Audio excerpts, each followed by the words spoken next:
Bien-aimés frères et sœurs, vous connaîtrez la vérité et la vérité vous affranchira. Ça, c'est pas moi qui le dis, c'est la Bible qui le dit.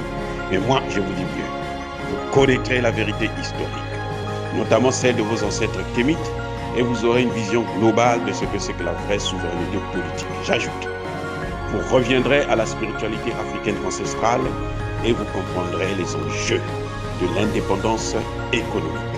Et pour terminer, vous accepterez votre identité culturelle kémite et vous obtiendrez deux choses.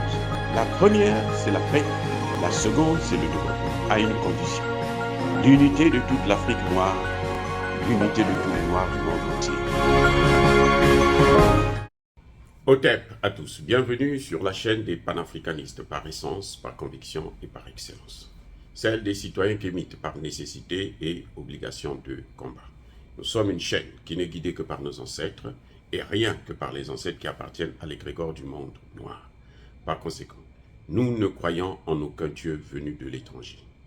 Toutefois, cette vidéo n'est aucunement destinée à inciter ni à la haine ni à la violence, car nous menons un combat qui est d'abord et avant tout spirituel, ensuite il est politique, géopolitique et géostratégique, contre l'impérialisme, le colonialisme, le néocolonialisme et l'endocoloniat, sur la base du principe fondamental que nous avons hérité de nos ancêtres kémites, qui est celui de la Mahat, c'est-à-dire solidarité, vérité et justice.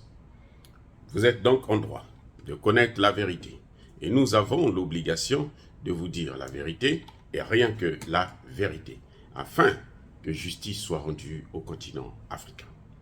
Et ça, c'est notre modeste contribution dans cette noble lutte en faveur de la souveraineté, la dignité, la solidarité et l'unité africaine. Ça, c'est ce que nous appelons le panafricanisme. Bien-aimés frères et sœurs, enfin, le président Tshisekedi rentre dans les rangs. Et je salue ses efforts, je salue ce virage à 90 degrés. Je salue cette option nouvelle du président Tshisekedi d'envoyer son ministre des Affaires étrangères pour solliciter l'aide de la Russie, acheter en tout cas des armes. Et c'est ça que nous attendons depuis longtemps. Un président n'est pas là pour faire ce que lui il pense être bon pour le peuple, mais il est là pour faire ce que le peuple pense être bon pour lui. Donc un président est soumis à son peuple, puisque le peuple, c'est lui qui est le souverain. C'est lui qui vote le président. Il le vote parce qu'il a une idée. Ce peuple veut qu'on l'amène quelque part. Et il dit non, vous devrez m'amener à tel endroit. Vous devez faire ceci pour moi. C'est pour ça qu'il vote. Ce n'est pas pour les beaux yeux du président ou de sa famille, non. Il vote pour que le président fasse ce que lui, il veut, ce dont lui, il a besoin. Voilà ce que c'est que la démocratie. Donc le président Tshisekedi ne pouvait pas échapper à la règle. La population demande le départ de la MINUSMA, plutôt le départ de la MONUSCO. Ben, il faut qu'il le fasse, qu'il demande le départ de la MONUSCO. La population demande qu'il fasse venir des armes de la Russie, en tout cas au pire des cas. Sinon qu'il ait des accords de coopération avec la Russie, comme le Mali là, et comme, comment vous les appelez, le Centrafrique l'a fait. C'est tout, c'est aussi simple que ça. Lui, il cherche à contourner, il va signer des accords avec des pays alentours, avec le Rwanda, avec le Burundi, avec... c'est pas mauvais. Mais le plus important, c'est que l'armée congolaise doit elle-même monter en puissance. Et pour cela, ce n'est pas des petites armées comme celles de la Tanzanie, du Burundi et autres qui pourront faire l'affaire. Ce qui est à la mode aujourd'hui, ce qui est essentiel, c'est l'armée russe. Appelez les Russes, allez-y acheter des armes auprès des Russes. Les Russes, au moins, ne sont pas comme les Français, les Américains, ceux qui vous vendent que des armes obsolètes. Ou bien parfois, surtout les Français, ils sont pires que ça. C'est-à-dire que vous donnez l'argent, ils prennent l'argent, ils dépensent leur argent, et puis ils ne vous donnent pas le produit. Ou quand ils vous envoient le produit, c'est un produit pourri, un produit désuet, c'est un produit en carton. Il en fait au Mali, il en fait au Centrafrique, il en fait partout. C'est pour ça que vous avez constaté que 60 ans après les indépendances, on n'a toujours pas désarmé. 60 ans après les indépendances, on n'a pas d'armée. On est avec les Français, on est avec les Belges, on est avec les Américains, on est avec les Portugais, les Italiens et autres. Mais 60 ans après, 60 ans après, on n'a toujours pas une armée digne de ce nom qui peut faire face à des djihadistes. Oui, vous allez me dire que les djihadistes sont alimentés, sont soutenus, sont équipés par l'Occident. C'est vrai. Et ça, aujourd'hui, le Mali vient de le prouver à travers cette plainte qu'elle a apportée au niveau de, qu'elle a déposée au niveau du Conseil de sécurité de l'ONU. Mais nous restons toujours, malgré cela, des armées. On devrait être capable de faire face à des petits groupes de terroristes, de djihadistes et autres. Ça, c'est l'évidence. Mais si on n'est même pas capable de le faire, ça veut dire que nous n'avons pas encore grandi. Ça veut dire que nous n'avons pas évolué. Au contraire, nous avons régressé. Nous avons régressé. Et on ne peut pas attendre. Écoutez-moi bien.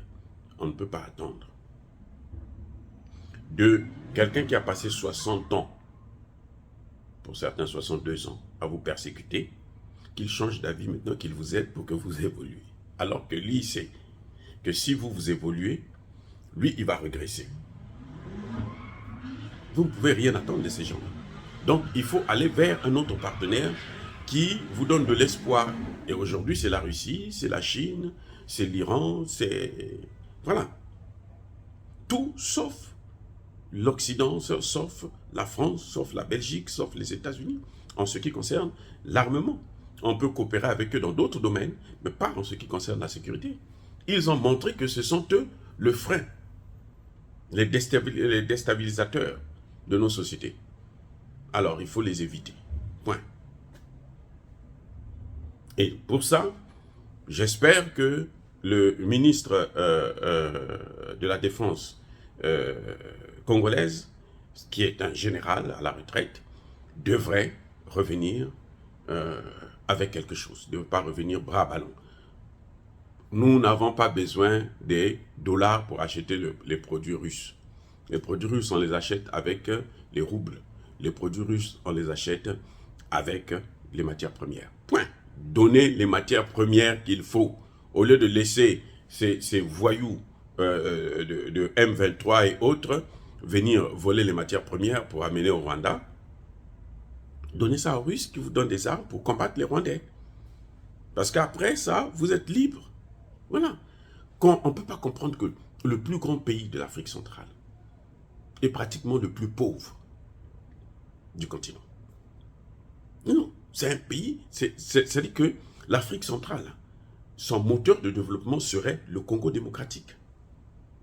Si le Congo était bien géré. Après Mobutu, ce qu'ils ont fait, c'est qu'ils ont apporté la guerre pour freiner le développement. Kabila a passé près de 18 ans là-dessus, il n'a rien fait. Et bon, maintenant, Tshisekedi arrive, il ne peut pas continuer comme ça. Il ne peut pas continuer avec les mêmes partenaires qui ne lui apportent rien.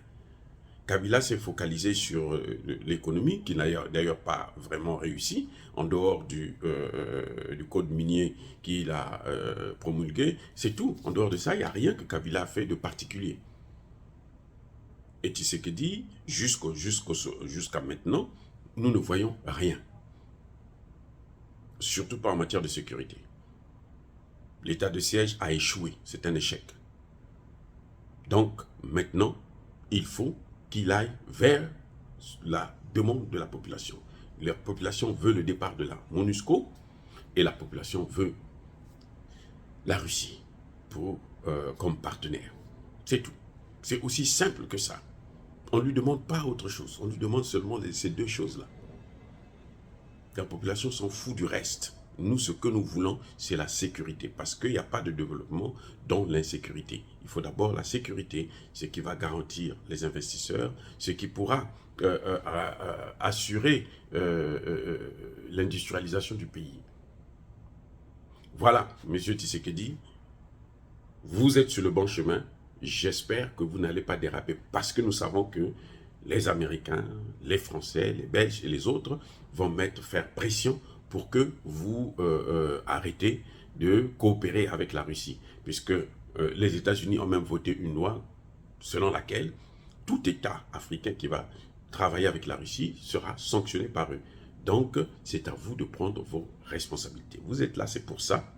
Alors, prenez vos responsabilités. N'ayez pas peur, parce que aucun président qui est soutenu par son peuple ne peut être faible.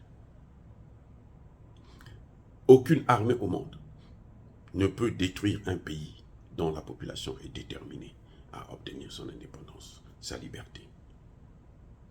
Si vous avez le soutien du peuple congolais, vous avez le soutien de l'Esprit du Congo et de l'Amérique, la France, la Belgique et leurs alliés ne pourront rien vous faire. Je répète, si vous avez le soutien du peuple, vous serez en sécurité. Si vous faites ce que le peuple vous demande, vous serez en sécurité. Voilà le problème que nous avons. Vous allez me dire que Kabila a échoué, et pourtant il avait le soutien, Kabila le père, il avait le soutien du peuple. Mais oui, il a échoué parce que c'est lui qui a amené les Rwandais. Lui, il est venu au pouvoir avec le soutien des Rwandais. Donc, c'est normal. Ceux qui l'ont amené, ce sont ceux-là qui l'ont déstabilisé, qui l'ont même tué. Qu'est-ce que vous voulez qu'on fasse? C'est de sa propre faute. Vous allez me dire que s'il n'avait pas fait ça, le Congo ne serait pas libéré. Non. Les Congolais étaient déterminés à faire partir Mobutu, qu'on le veuille ou non. On n'avait pas besoin des forces étrangères. C'est pour ça qu'il faut toujours éviter de faire venir des étrangers pour faire le travail à votre place. Donc aujourd'hui, il est impératif que le président Tshisekedi équipe son armée, réorganise son armée, afin qu'ils puissent eux-mêmes faire face à ces rébellions qu'il y a dans l'est du Congo. Voilà, bien-aimés frères et sœurs, soyez bénis par le Dieu des Kémites, j'ai dit et j'assume.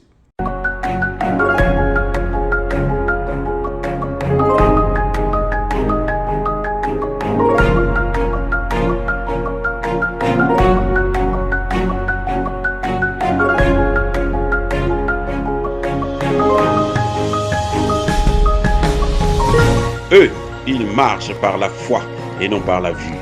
Mais moi, je vous conseille vivement de marcher par la connaissance scientifique et historique, notamment celle de nos ancêtres kémites, par les 5 sens et par l'intelligence. À vous, à Pierre.